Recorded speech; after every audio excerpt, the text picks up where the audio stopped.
से एक अमीर सेठ की लड़की उन्हीं के एक नौकर के साथ भाग गई। हमारे साथ वो बनी हुई है। अब ये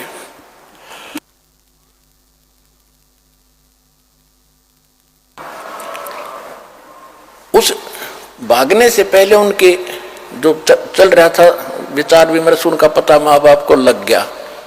बेटी को समझाया, बेटा यो बालक और ये तो एक नौकर है, अरे तू कहाँ की किसकी बेटी है, कुछ आँख खोली, अच्छी बात नहीं, तुझे बहुत दुख हो जाएगा। माँ ने भी समझाया, बेटी बड़ा कहर टूट जाएगा, हम तो शादी कर नहीं सकते, तू इसके साथ जाएगी तो बहुत दुख पाएगी।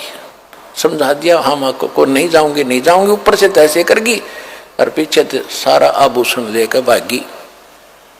अब वो था शराबी को अभी बकवादी आदमी, जाकर अपना रहने लगे कि चाहे वो जो सारा वो लेगी थी धन, पहले तो वो खर्च करवाया, शराब पीवे, उन्हें पीटे छेते, वह जान जो गिरी ना वापस। फिर वो मजदूरी कर रही थी, 2 बच्चे उसके साथ थे सड़क के ऊपर। ये दास उसमें वहां जेई था, नौकरी कर रहा था। हमारा दूसरा विभाग था, सड़क पर और काम हो रहा था, वहां हम बैठे थे एक वृक्ष के नीचे। वो माई रो रही थी। मैंने पूछा, बहन क्यों रो रही है, क्या बात होगी? उसने फिर अपना सारा दुख बताया कि मैं एक बहुत बड़े सेठ की साहूकार की बेटी थी, और जो मेरा पति है ये वहां नौकर था, और मेरे माँ ने बहुत समझाया मुझे, मेरा अकल नहीं आई, मैं इसके बाद तम आकर इसके सारा धन लेकर भाग गई। बहुत सा धन, पहले तो धन खर्च करवाया मेरे से, मारा पीटा, 2 बालक हो गए।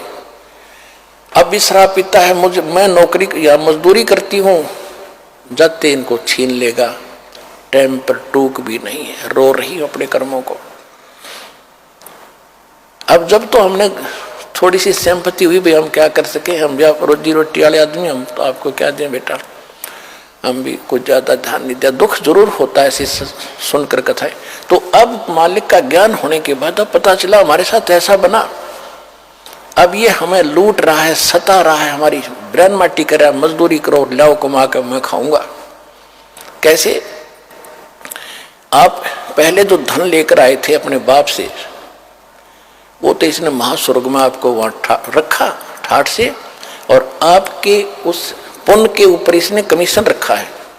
होटल बना रखा है अपनी, वहां बनो खूब बढ़िया साजबाज, किसी में 25% कमीशन देता है, और पैसे जो वहां खाने पीने के ठाठ हैं, विमान है, वो आपकी पूंजी खर्च होती है।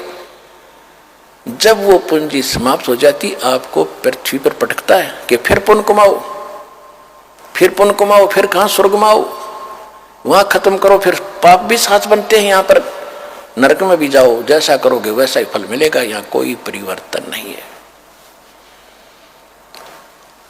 अब परमात्मा ने आके बताया, होय होय, परमात्मा ने कहा, रे जालिम, ये जुल्म कर रखा है तेने, हैंड टू माउथ कर दिए कि सेठ के बेटी बेटा बेटी थे, और तेने के जुल्म कर रखा है, इनसे मजदूरी कराता है, मौज तू मार रहा है, तेरे देवता मार रहे हैं, ब्रह्मा विष्णु महेश क्या है, ये भी आप कमाई कराते हैं तुमसे। इनके लोक में गए, स्वर्ग में तुम्हारी पूंजी पुण्य की खत्म हुई, इनका कमीशन फिक्स्ड है, पैसे तुम्हारे होंगे। सब होटल खोले बैठे यहाँ पर, किस कंगाल देश में, लोक में, 21 ब्रह्मांड के अंदर। फिर वहां से खत्म होते फिर जाओ नीचे, जबरदस्ती फेंक देंगे, एक दिन भी ना रखे विष्णु अपने घर में, अपने श्लोक में, तो कितना प्यारा लगता हो तुम्हें, पुण्य खत्म हुई, पल भाग यहाँ से, कौन रोक का बीमारी ने। तो तुम कहाँ उठोगे? उस अपने पिता के घर पर जाके, वहां फिर कोई नहीं आपको भगाएगा, सीने से लगाएगा, सारे सुख देगा, उस सतलोक चलो।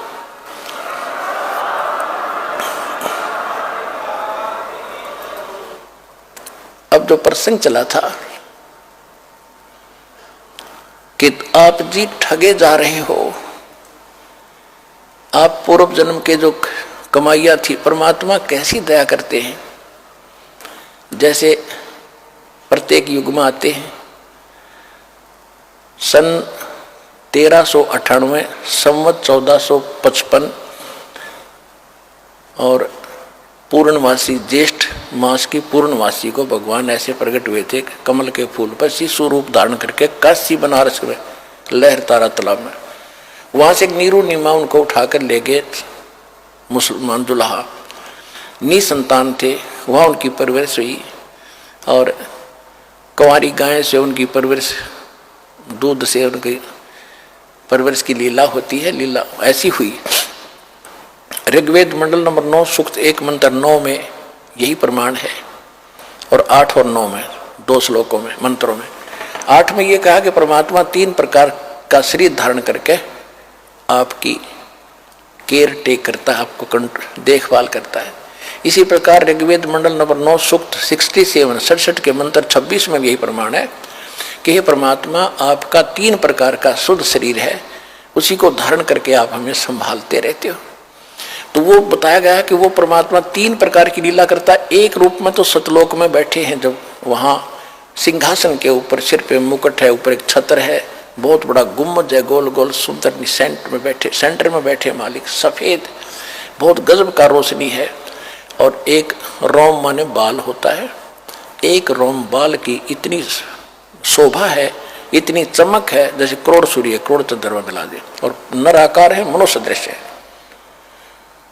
तो दूसरी स्थिति में वो प्रत्येक युग में एक शिशु रूप धारण करके यहां आते हैं और सबको फिर धीरे धीरे वो प्रवेश करके बड़े होते हैं, फिर ज्ञान भी सुनाते हैं, अच्छे नागरिक की भूमिका करके भी सिखाते हैं, और ये भी रोल करते हैं कि इस गंदे लोक में घड़ा मत इकट्ठा करो, ये इकट्ठा करने के चक्कर में तुम जीवन नाश कर देते हो, आप विश्वास करो मेरे की तरह, जैसे मालिक ने करके दिखाया था, फिर मैं तुझे कितने सुख दूंगा। कबीर परमात्मा झोपड़ी में रहते थे, सुबह का आटा है तो शाम का शायद ना हो, और 18 लाख व्यक्तियों की चिट्ठी आ गई कि कबीर भंडारा करेगा झूठी। उन 18 लाख व्यक्तियों को 3 दिन तक भंडारा कराया मालिक ने, और लड्डू, जलेबी, कचौड़ी, पकौड़ी, दही, बड़े, दोहर, असर पी सोने की 10 ग्राम सोना प्रत्येक खाने के बाद, एक मोहर एक दोहर। परमात्मा कहते हैं कल्पे कारण कौन है, कर पूजा निकाम, निष्काम भाव से भक्ति कर, जैसे मैं बता रहा हूं, और मन इच्छा फल दूंगा जब पड़े मेरे ते काम। अब तुम विश्वास करो मेरे पर, और मैं कहूं ऐसे करो, कोई भी आपत्ति तुम पर आओगी, तुम्हें ऐसे करके दिखा दूंगा, दुनिया देखेगी।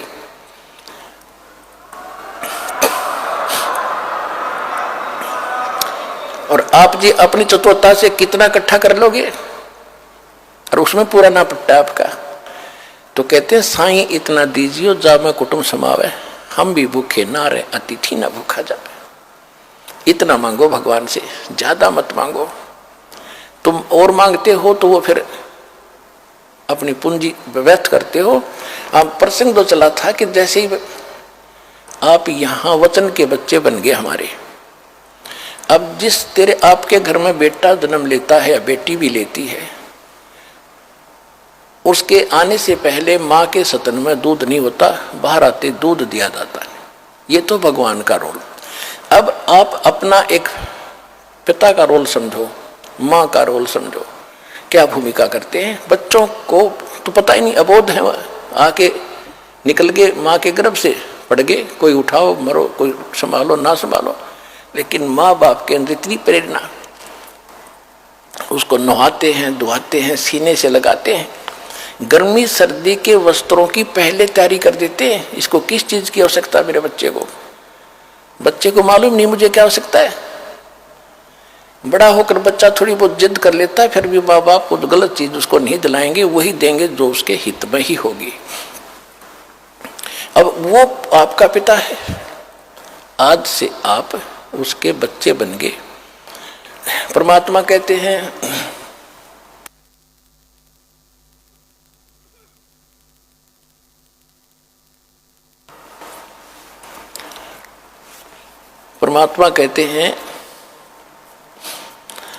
कुल राखे कुल जात है, कुल खोए कुल होत है, कुल राखे कुल जाए, राम ने कुल कुल भेंट लो, सब कुल रहा समाए।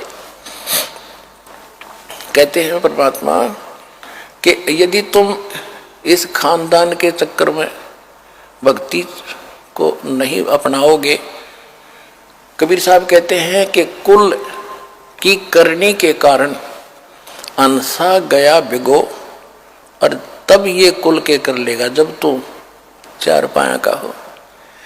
गधा बन गया, कुत्ता बनेगा, भैंस बैल बनकर धक्के खाएगा, तब ये तेरा कुल, तेरा खानदान, तेरी परंपरा तेरी क्या रक्षा करेगी। आज तुम कुल की करनी, कुल अपने खानदान में जिसमें तुम जन्मे हो उस परंपरा का निर्वाह करते करते यदि भगवान को नहीं अपनाओगे, उन परंपराओं को छोड़ के, तो ये कुल की लाज तुम्हें फिर क्या लाभ देगी जब गधे बनकर घूम रहे होगे, गधी बनकर घूम रही होगी तुम। कुल करने के कारण हंसा गया भिगो, भिगो माने नाश कर लिया इसने अपने जीवन का, और तब ये कुल के कर लेगा जब तू चार पाया का हो। फिर क्या कहते हैं, कुल राखें कुल जात है, कुल खोए कुल होत है, कुल राखें कुल जाए। कुल खोजोगे वो नकली कुल को भूल के भक्ति वाले कुल में आ जाओगे, इस खानदान में, तो उसको उसके चक्कर में तो तुम भी मरोगे और वह भी मरेंगे। तुम कहीं गधे, वो कहीं गधी, सारा परिवार ऐसे अवृत हो जाएगा, तुम रहोगे ही नहीं, वो तो विगो हो गया, नष्ट हो गया। कहते कुल राखे कुल जात है, उसकी परंपरा कुल की मर्यादा में रहेगी तो तुम गए खत्म। और कुल खोए कुल हो, उस संसारिक कुल की मर्यादा को तोड़कर आप यहां आगे इस राम निकुल कुल भेंट ले, और सब कुल रहा समाये। ये दास उस कुल में शरीर के 2 बेटे 2 बेटी थी, और आज भगवान के कुल में आ गया तो लाखों बेटे लाखों बेटी होगी, परिवार भी बड़ा हो गया। तो यहां परमात्मा कहते हैं राम निकुल कुल भेंट ले। भगवान वाले जो यो कुल कितने को नहीं, यहीं पर है जो हम बनाएंगे, इसे कुल को भेंट लो, उसमें शामिल हो जाओ जिसमें सब कुल रहा समाये। तो कहने का भाव यह है, जो हम प्रसंग पर आ रहे थे, अब कबीर साहब वह धर्म, अब काल जब बता रहा है, परमात्मा उसको बता रहे हैं, तूने ऐसा जुल्म कर दिया इनके साथ। परमात्मा बता रहे उस काल को कि जालिम, भगवान ने भेजा है मुझे, तेरी पोल खोलूंगा, नीचे के लोक में जाऊंगा, तेरी वास्तविकता बताऊंगा, तू काल है, तू भगवान नहीं है। असली परमात्मा को तूने छुपा दिया, खुद भगवान बन बैठा। परमात्मा का आदेश है, मैं ऐसा मंत्र लेकर आया हूं, उनको नाम दूंगा, ज्ञान दूंगा, और यहां से सबको पार करवाऊंगा। ये आदेश है भगवान का।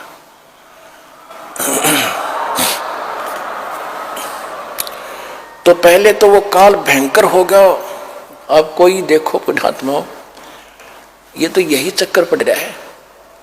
इनने तो अपने ऐसे सीमा बना रखी, मेरी रोजी रोटी का नाश कर करेगा ये। तो उसने सोचा पहले इसने मार दूं, इसने बंदी बना दूं, यहीं बांध दूं, इसने नीचे नहीं जान दूंगा, ये तो नाश करेगा, मेरा भट्ठा बैठा देगा सच्चाई बता करके।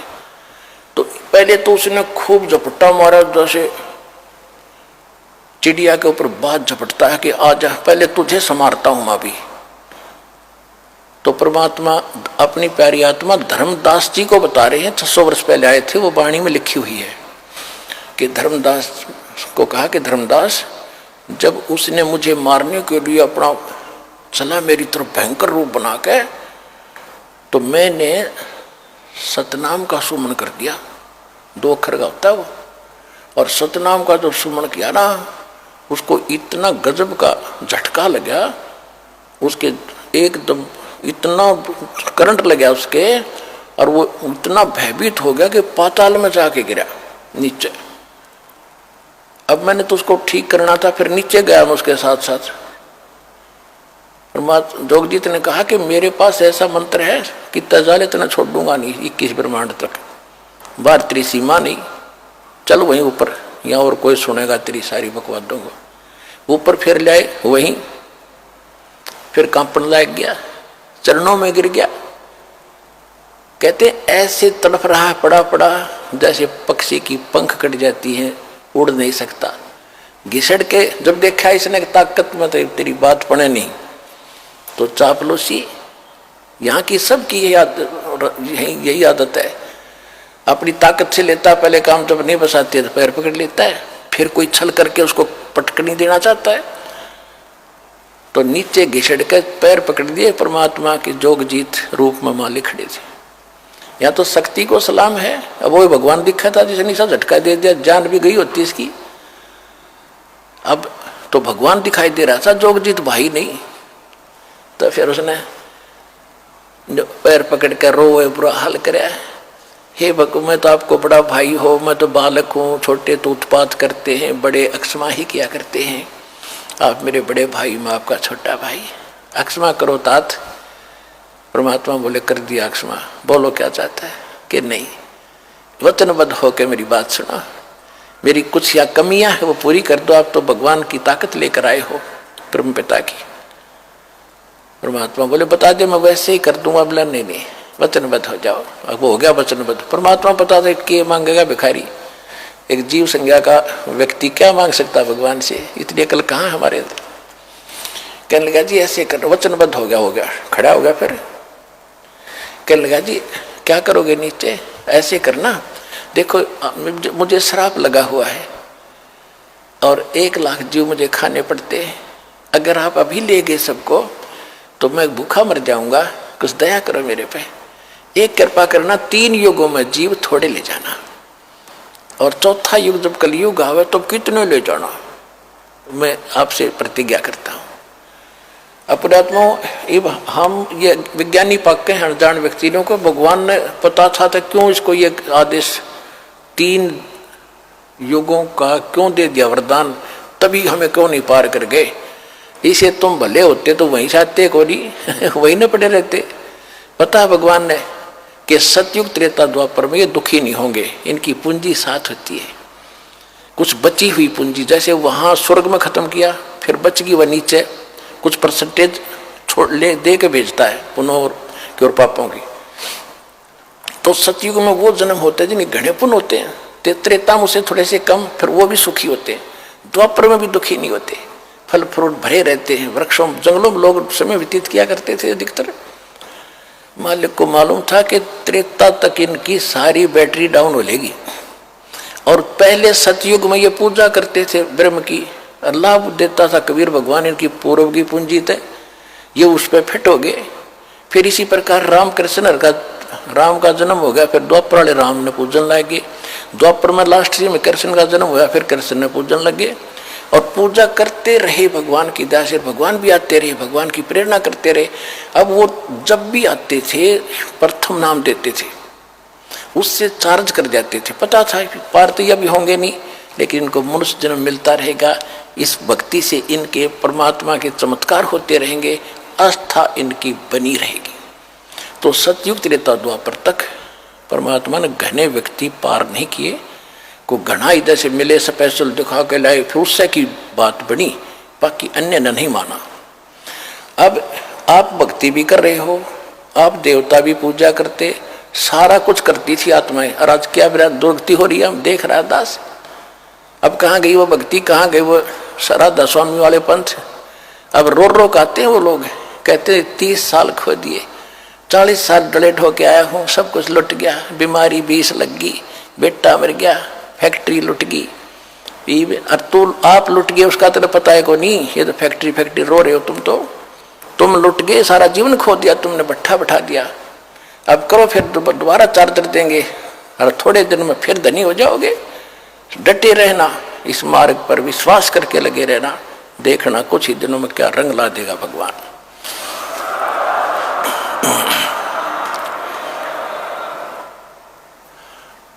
तो उसने कहा, परमात्मा ने कहा चलो ठीक है, मान ली, जब तूने वचनबद्ध करा लिया। फिर क्या कहा कि एक काम और करना।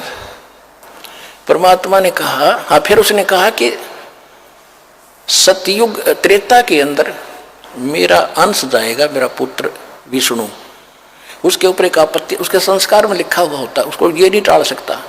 उसमें लिखा था कि वो उसकी पत्नी उठेगी जंगल से, वन से, और फिर पुल की आवश्यकता पड़ेगी। वो पुल बनवाना भगवान, आपकी ताकत बिना वो पुल बनेगा नहीं उनसे, वो बालक है मेरे। परमात्मा बोले ठीक है। फिर द्वापर युग में उसने पता करा कि मेरा वो श्री कृष्ण जो है मेरा पुत्र जाएगा विष्णु, और वो फिर एक राजा इंद्रदमन राजा को दर्शन देकर समुद्र के किनारे एक मंदिर बनवाओगा जगन्नाथ मंदिर नाम से। उसको वो मंदिर पुल समुद्र नहीं बनने देगा उस मंदिर को, क्योंकि वो प्रतिशोध लेगा जब राम रूप में, रामचंद्र रूप में विष्णु जी ने समुद्र को बुरा भला कहा था। कैसे कहा था कि जब पुल बनाने की आवश्यकता पड़ी, सीता जी का पता लग गया कि रावण के 9 लखे भाग में है, मान नहीं रहा है, युद्ध के करके ही ली जा सकती है। युद्ध करने के लिए सेना पार करनी थी, पुल बनाना अनिवार्य था। 3 दिन तक श्री रामचंद्र जी इतिहास में, उनकी रामायण में, समुद्र में खड़ा रहा घुटनों पानी में और याचना करता रहा कि जल्दी हे सागर राज, मुझ पर आपत्ति आई है, मुझे रास्ता दे दो, मुझे विधि बताओ आपके अंदर से मैं पार हूँ, कुछ ऐसा तरीका दे मुझे पार होने का, पार करो मुझे।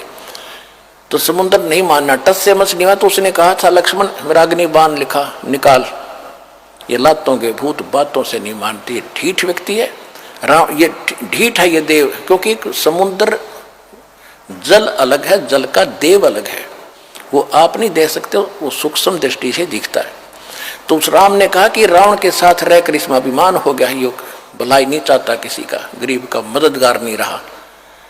पहले ऋषि लोग समुद्र पर चल पड़ते थे अब सिद्धि से, और राम दौड़तवा सिद्धि भी ना थी, लेकिन जब नो देखा ना कि तुझे फूकेगा, तब समुद्र सामने प्रकट हुआ था विपर रूप धारण करके वो देवता।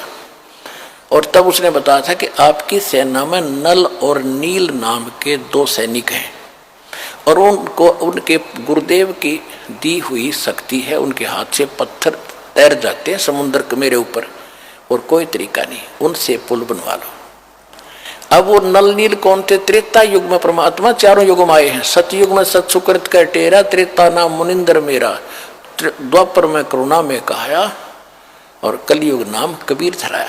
जो मुनिंदर नाम ऋषि से आए थे, नल और नील मेंटली डिस्टर्ब थे, बुरा हाल था, 3 ताप से पीड़ित थे, सब जगह धक्के खा लिए थे, किसी ऋषि से ठीक नहीं हुए थे। परमात्मा मुनिंदर उर्फ कबीर जी की आशीर्वाद मात्र से वो स्वस्थ हो गए थे। उसके बाद उनकी अटूट श्रद्धा बन गई थी, और वो जब समुद्र में कपड़े कुपड़े धोने जाते थे, वो भोले भाले गने थे, डूब जाते थे, बह जाते थे, बर्तन रह जाता एक आधा। फिर ये लंबी कथा है, आज विषय दूसरा है। तो परमेश्वर कबीर जी ने नल नील को आशीर्वाद दे दिया था कि तुम्हारे हाथ से बेटा अब कोई वस्तु जल में नहीं डूबेगी। तो वो उनके पास वरदान मालिक का था, तो हल्दी की गांठ से ऊपर सारी पा के गए। नल नील ने उस दिन अपनी महिमा इतनी मान ली, गुरु जी भी भूल गए, याद नहीं किया परमात्मा को। और रामचंद्र के पूछने पर भी क्यों तुम्हारे पास वो ताकत है? कहाँ जी है। तो तब कहा दिखाओ, परीक्षण करो। वो पत्थर ठाकर रखे, दोनों डूब गए, दोनों आए के, फिर ठाक रखे, फिर डूब गए। जब समुद्र ने कहा कि तुमने अपना गुरु जी भूल गए, मूर्खो, याद करो गुरु भूल कर तुम कैसे सफल हो गए। तब उनको याद किया वो वचन जो उसने भराया था कि मेरा पुत्र जाएगा, पुल नहीं बनेगा बनवाना। मुनिंदर ऋषि वहाँ परमात्मा ऋषि रूप में प्रकट हुए, और तब कहा था कि जाओ ये पहाड़ जो है ना, ये 7 वाला पहाड़, इसके चारों तरफ मैंने एक रेखा खींच दी है सोटी से, इसके बीच के पत्थर उठाओ, सब हल्के हो गए। नल नील जो कारीगर भी थे, वो सिर्फ उनको छोल छाल के फंसावे थे, बाकी पत्थर हल्के करे थे कबीर भगवान। ये भी ध्यान से सुन लेना आप।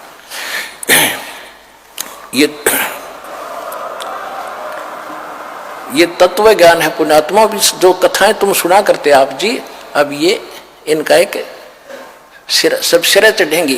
कथाएं सुन रखी थी, सिर पैर नहीं था इनका। तो उसने ये वरदान लिए थे 2, एक जगन्नाथ के मंदिर को बनवाने के लिए। तब जब इसने उसको कहा था कि गुलाम जो है लातों की लातों से मानते हैं, प्रार्थना नहीं सुनते, तो उसका प्रतिशोध समुद्र ने, उसको पता था कि लेगा। यहाँ तो ऐसे एक टिट फॉर टैट ये भूलते नहीं सारे जीवन, ये खुद भगवान भी अपना टिट फॉर टैट देते आए हैं। राम रूप में बाली मारा था, श्री कृष्ण रूप में उसी बाली ने शिकारी बनकर श्री कृष्ण की हत्या की थी ऐसे वृक्ष की ओट से। कहते तुम कौन राम का जपते जापम, अर्थात कटे ना ये तीनों तापम। अदला बदला भी खुद, ये खुद नहीं तुम अपना कोई संस्कार खत्म कर सकते, तुम्हारा कैसे कर दें। तो अब शॉर्ट में बताऊंगा, समय ज्यादा हो गया। तो वापस फिर तब उसने ये 2 वर और मांगे थे। परमात्मा बोले तथास्तु, तीनों दे दिए और बोले। फिर एक और मांगा था कि एक और दया करना कि कलयुग में पहले मेरे, एक ये प्रार्थना की थी कि आप जबरदस्ती ना करना किसी को भी। सतयुग जब चौथा युग जो कलयुग आए उस समय की, किसी को बाई फोर्स ना ले जाना, अपना ज्ञान देना। आपके ज्ञान को माने वो आपका, और मेरे उस ज्ञान को माने वो मेरा। परमात्मा बोले तथास्तु, ठीक है। मालिक को मालूम था जब मेरा ज्ञान नहीं समझ में होगा तो मुझे मानेंगे कैसे, तो पहले ज्ञान नहीं दूंगा उनको जा करके।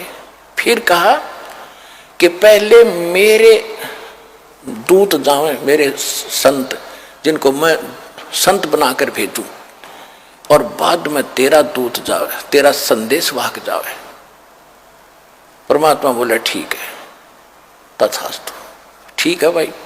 अब फिर यो कहते हैं ना, फिर जब गर्द लगकर बच्चा सुखी खड़ा हो गया, कहने लगा जोगजीत जब तुम कलयुग में जब कलयुग में ये जीव पहुंच जाएंगे ना, इनको ऐसा कर दूंगा, ये भक्ति योग नहीं छोड़ूंगा। कलयुग के अंत में, कलयुग में नाना प्रकार की पूजा इनके फट कर दूंगा। देवी देवल पूजवाऊं, देवल मान मंदिरों में मूर्ति बनवा के, और तीर्थ व्रत झूठे जब तब मन लाऊं। अर जाइयो जोग जीत संसारा, जीव न माने कहा तुम्हारा, जीव तुम्हारा कहा ना माने, हमारी ओर हो बाद बखाने। तुम्हारे विरोध हो जाएंगे, मेरे वकील बन जाएंगे, वाद विवाद करेंगे। अब परमात्मा बोले कि ये तू अपना काम करना, जो मैंने वरदान दे दिया। फिर कहा कि पीछे मैं भेजूंगा अपना दास, जब तेरे वाले सारी बकवाद घट चुके होंगे, जो ओछा मंदा ज्ञान वो सुना चुके होंगे, जब मेरा दास जाएगा। मालिक को मालूम था कि पहले ये बकलेंगे जो बकना है, फिर अपना दास भेजूंगा, इनकी पोल खोल देगा, प्रमाण दे देगा, सारे मेरे बच्चे मुझे पहचान जाएंगे।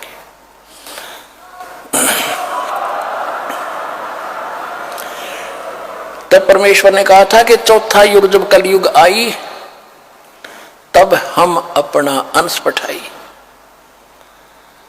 कहते हैं घर घर देखो बोध विचारा, सतनाम सब ठोर उचारा, और काल फंद छूटे नरलोई, सकल सृष्टि परवानिक होई। पूरा विश्व मेरा दीक्षित होगा, मेरे मंत्र का, मेरे जाप नाम का। और कलयुग बीते 5505, तब ये वचन मेरा होगा साचा।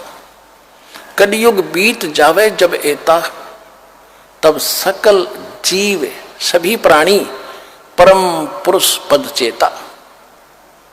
कि जब इतना 5505 कलयुग बीत जाएगा, उस समय सभी प्राणी जो मनुष्य जीवन धारण करते आएंगे, उस परम पद के चेता होंगे। चेता माने जानकार।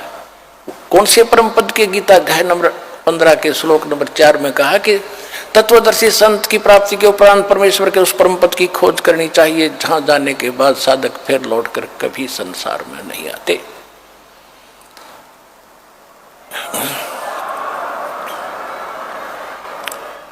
गीता अध्याय नंबर 18 के श्लोक नंबर 62 में कहा कि अर्जुन तू सर्वभाव से उस परमेश्वर की शरण में जा, उसकी कृपा से तू परम शांति को और सनातन परम धाम को प्राप्त होगा।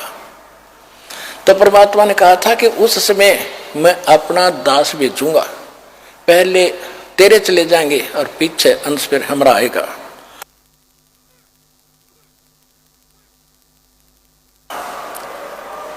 और घर घर देखो बोध विचारा, बोध माने ज्ञान, मेरे ज्ञान की घर घर में चर्चा होगी। आप देख रहे हो कहीं पर चिप चल रही है, मेमोरी कार्ड से ज्ञान चल रहा है, और कहीं अपने इंटरनेट से देख रहे हैं, कोई डीवीडी प्लेयर से सुन रहा है और सुना रहा है। अब ये कैसे फैल रहा है परमात्मा का वो ज्ञान, जो इस समय 5505 कलयुग बीतने के बाद शुरू होना था। कलयुग 5505 सन 1997 में बीता। उसके बाद से ये सारा प्रचार आपके सामने है। 1997 में इस दास को परमात्मा ने आज्ञा दे दी थी, बेटा खोल दे पिटारे को, भंडारा खोल दे, समय आ गया है, सारा प्रचार कर दे। उसके बाद 1999 में दया करी दाता ने एक छोटा सा टुकड़ा करोथा गांव में आश्रम दिया। वहां फिर प्रोजेक्ट लगा के भगवान के बच्चों को दिखाने लगे। पहले गांव गांव में विरोध हो गया हमारा, क्योंकि हम सच्चाई बताओ, नकली गांव गांव में ठग बैठे हुए विरोध करवा दे, जनता को भुका कर, झूठा है, कपटी है। लेकिन भगवान का वचन था, इसलिए फल गया। अब शिक्षा पर बात आई थी। पहले हमारे पूर्वज शिक्षित नहीं थे, इसलिए भगवान को पहचाना नहीं। आज आपको शिक्षा का विष खिलाना पड़ा दाता ने कि एक बार ये शिक्षित हो जा, बुराई करेंगे ज्ञान से, फिर सेट कर लूंगा इन्हें। लेकिन जब तक ये ज्ञान नहीं समझेंगे, मुझे जानेंगे कैसे? ज्ञान होगा फिर विद्या हमारे, हम अनुरूप प्रयोग करेंगे। अब हम गलत प्रयोग कर रहे हैं। तो इसलिए आपको शिक्षित किया है। इसने कैसा जुल्म कर रखा है। आप जब इस ज्ञान से परिचित होकर फिर सामान्य जीवन जीवोगे, तब पता चलेगा कौन सी आग में जल रहे थे और कैसे परमात्मा ने शीतल जल छिड़क दिया इस तत्व ज्ञान का और सत्य नाम और सार नाम का। तब तुम्हारा कल्याण होगा, सारा संसार भगवान की भक्ति करेगा। सकल सृष्टि परवानिक हुई, ये किसी डूम बाट के गीत नहीं है, धनी का वचन है कबीर भगवान का। ये सफल होगा और आपके सामने दिख भी रहा है। देखो कैसे छोटे छोटे बच्चे, ये जो आपके घर आ रहे हैं, ये आम आत्माएं नहीं है, ये विशेष आत्माएं भगवान ने भेज रखी तुम्हारे घर में। इनको तो पता है नहीं रामकृष्ण कौन होगा, ये सीधे भगवान के रंग में रंगे रंगाए होंगे। इनमें तो असमंजस हो ही नहीं सकता। और फिर इनके तो संस्कार इतने गजब के बनेंगे, भगवान हाजिर रहेगा, प्रत्येक इनकी सब दुख दूर करेगा। ये तो आप पर सुखी होंगे, इनकी टेंशन करने की जरूरत नहीं तुमने। लेकिन दृढ़ रहो, द्वार धनी के पड़ा रहे, धक्के धनी के खावे, 100 काल जग जोल ही पर द्वार छोड़ नहीं जा। बोलो सतगुरुदेव।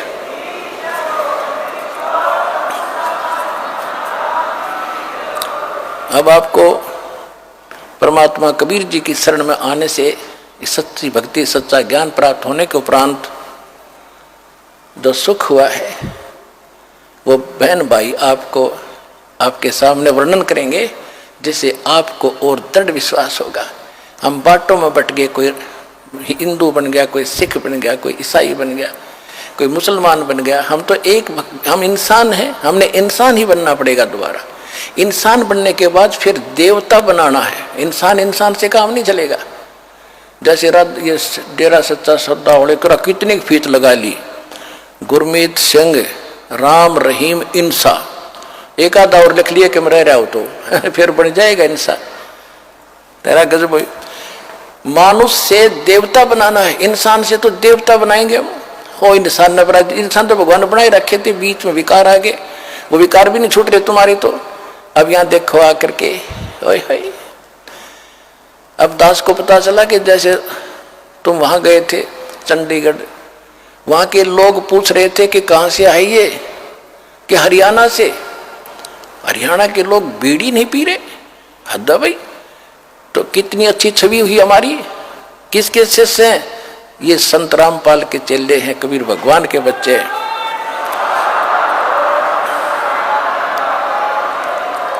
और दूसरा कह रहा है कि बीड़ी तो छोड़ तुम, ये तो बैठे कैसे है, इतने लोग तो नमस्कार दें जहां भी जाते हैं रैली वाले।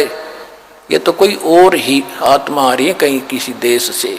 तो तुम सतलोक के बच्चे हो, सतलोक जाने की तैयारी ऐसे ही बनेगी जब आम विकार छोड़कर एक देवता बनोगे। आप देवता बन चुके हो, सतलोक जाने की तैयारी है आपकी।